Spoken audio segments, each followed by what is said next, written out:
তো সকালবেলার আলো ফুটে গেছে, তো আমরা এখন বেরোনোর জন্য রেডি হয়ে গেছি। আমরা তাহলে বেরোতে মোটামুটি এখন 5-6টা বাজতে 15 মিনিট বাকি আছে, তো আমাদের বেরোতে বেরোতে 6টা হয়ে যাচ্ছে। তো আমরা রেডি, সবাই রেডি হয়ে গেছে, জিনিসপত্র ব্যাগও সব গোছানো হয়ে গেছে, তো আমরা এবার বেরিয়ে পড়বো দীঘার উদ্দেশ্যে। তো আমরা এখন বেরিয়ে পড়েছি দীঘার উদ্দেশ্যে। এবার দেখা যাক আমাদের সকালবেলা আমাদের NH-34 হাইওয়ে সবাই দেখতে পাচ্ছ।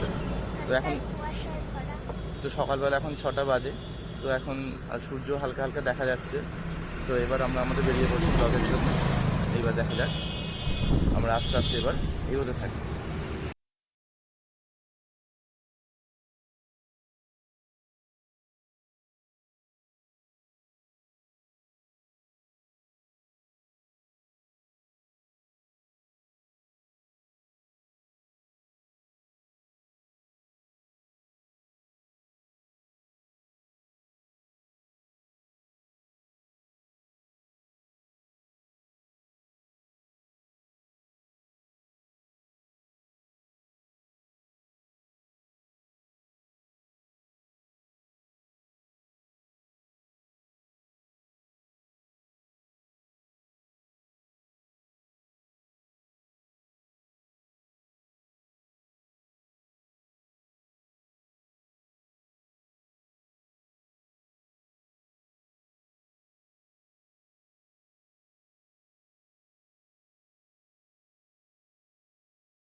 তো আমাদের খাওয়া দাওয়া এখন কমপ্লিট, আমরা এখন এখান থেকে বেরিয়ে যাচ্ছি। এবার আমরা যাব দীঘার দিকে।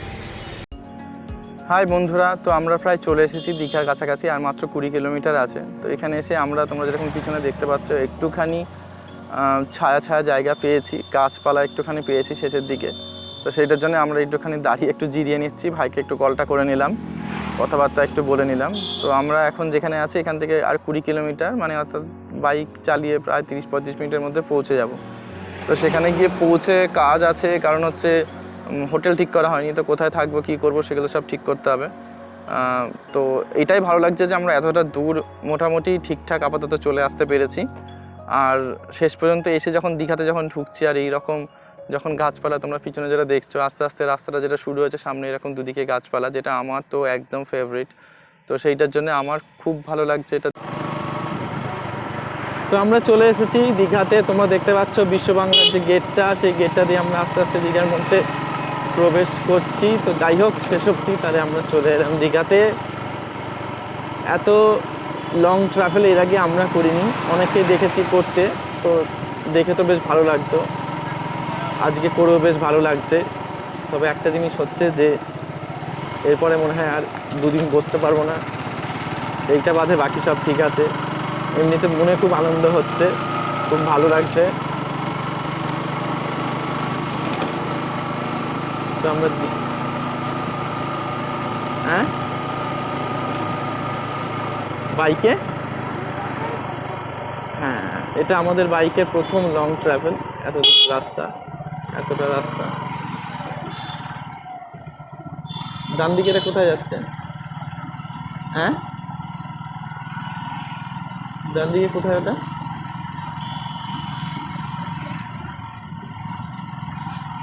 ওল্ড দীঘা, দীঘা মোহনা, ওল্ড দীঘা সোজা, দীঘা মোহনা বাঁদিকে। তো আমরা এখানে চলে এসেছি বাঁদিকে, দীঘা সৌন্দর্যায়ন প্রকল্প পশ্চিমবঙ্গ সরকারের। বাঁদিকে আমরা দেখতে পাচ্ছি দীঘাকে সুন্দর করে আরও সুন্দর করে তোলার প্রচেষ্টা চলছে। তো বাঁদিক দিয়ে চলে গেল দীঘা মোহনা যাওয়ার রাস্তা, সোজা গেল ওল্ড দীঘা যাওয়ার রাস্তা। তো আমরা এখন সোজাই চললাম ওল্ড দীঘার দিকে। তো আমরা ওল্ড দীঘা পার করে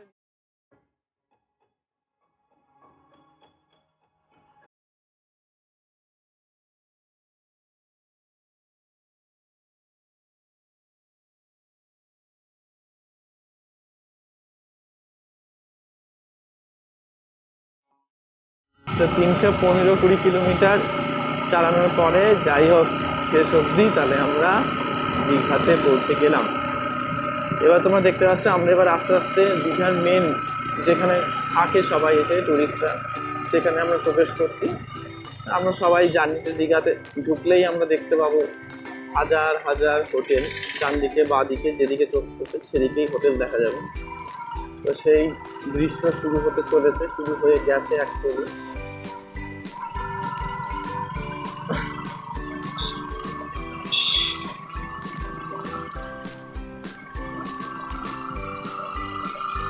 রাস্তা, গোটা রাস্তাতে আমাদের কোনো অসুবিধা হয়নি।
তো আমরা শেষ অবধি চলে এসেছি দীঘাতে। এই দেখো চারিদিকে সমুদ্র, প্রচুর লোক স্নান করছে।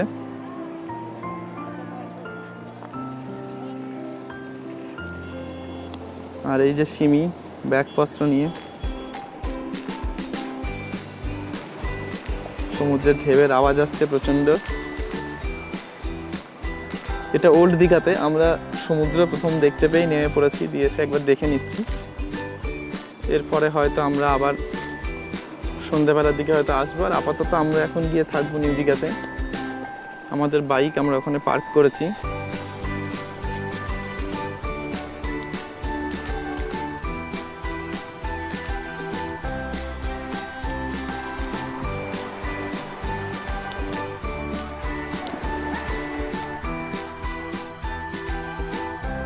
প্লিজ তোমাদের যদি ভিডিওটা ভালো লাগে তাহলে তোমরা নিশ্চয়ই কমেন্টে জানাবে, শেয়ার করবে।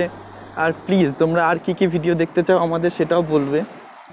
আর এই ভিডিওটা তোমাদের কেমন লাগলো, কোনো জায়গায় যদি খারাপ লেগে থাকে, কোনো জায়গায় যদি মনে হয় আরও ভালো করতে হতো, সেগুলো আমাদের তোমরা নিশ্চয়ই জানাবে নিচে কমেন্ট করে। আর যদি ভালো লেগে থাকে তাহলে তো সেটা তোমাদেরকে জানাতেই হবে।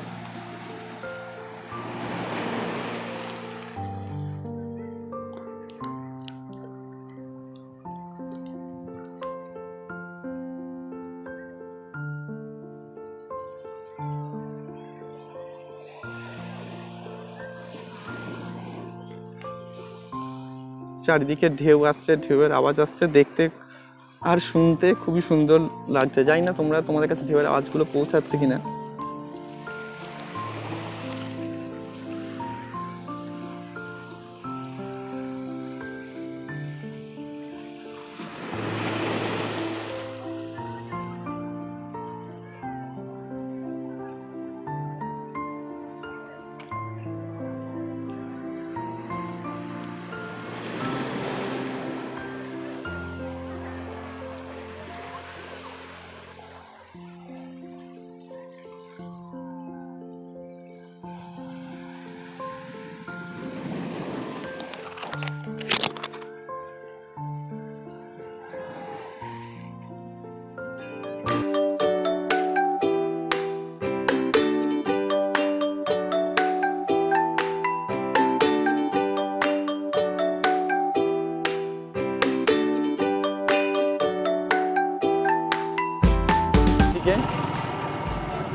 তো ওল্ড দীঘা থেকে আমরা এবার যাচ্ছি নিউ দীঘার দিকে। বাঁদিকে জগন্নাথ ঘাট রয়েছে, পিছনে আমরা দীঘা থানা ফেলে এলাম।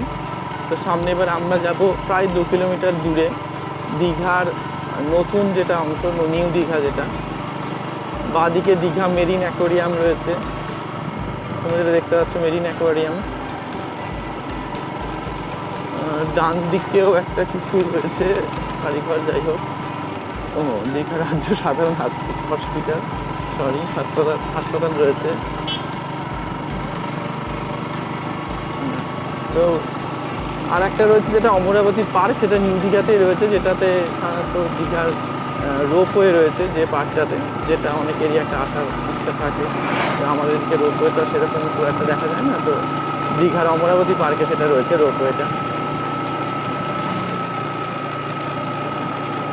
দীঘালি ট্যুরিজম প্রপার্টি, খুব বড় একটা প্রপার্টি দেখতে পাচ্ছি, খুব বড় একটা থাকার জায়গা। এবার দেখা যাক নিউ দীঘাতে গিয়ে একটা থাকার জায়গা সবার আগে ঠিক করতে হবে। আমরা এমনিতে এসেছি অনেক দেরিতে, প্রায় 3টে বাজে।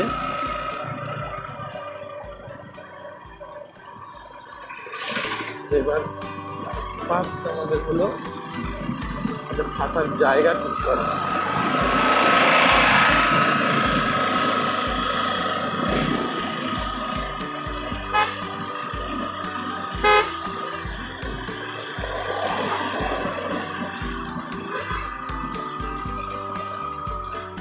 চলছে।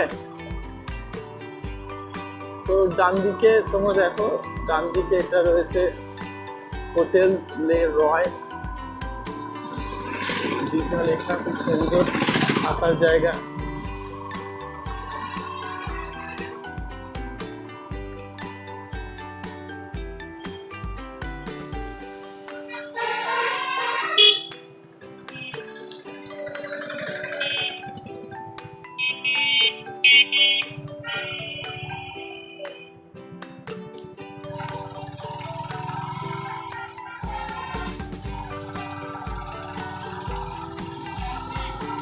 পিছনে আমরা দীঘা রেলওয়ে স্টেশনটাও ডান দিকে ছেড়ে আসলাম, হোটেল লে রয়ের পাশেই ছিল।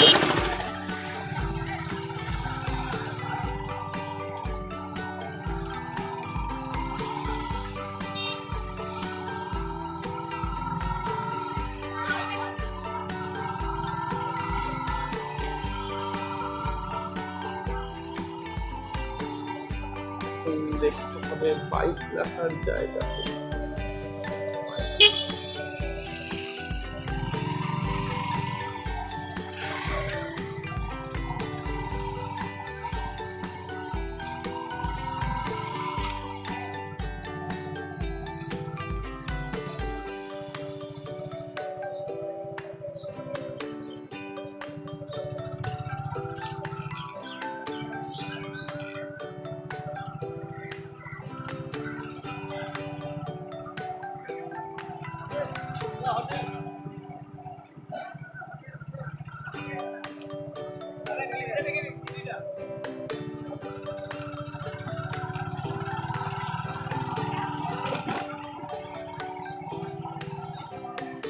বাবা, জায়গা ভর্তি হয়ে গেছে। এইদিকে মনে হয় এই হোটেলটাই দেখেছিলাম। হ্যাঁ, না ওইদিকে আছে তো, এর আগে এসেছিলাম তো।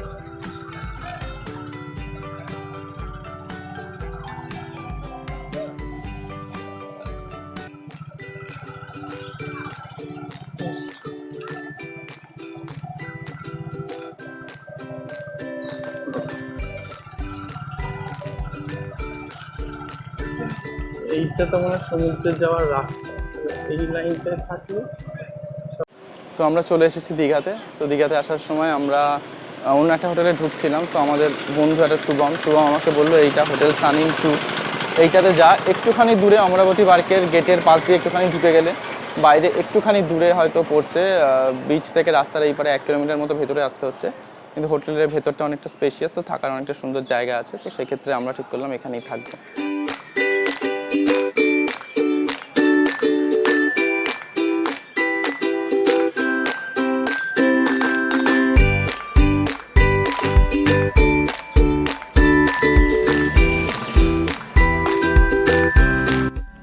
So guys, please like, share and subscribe, and don't forget to click the bell button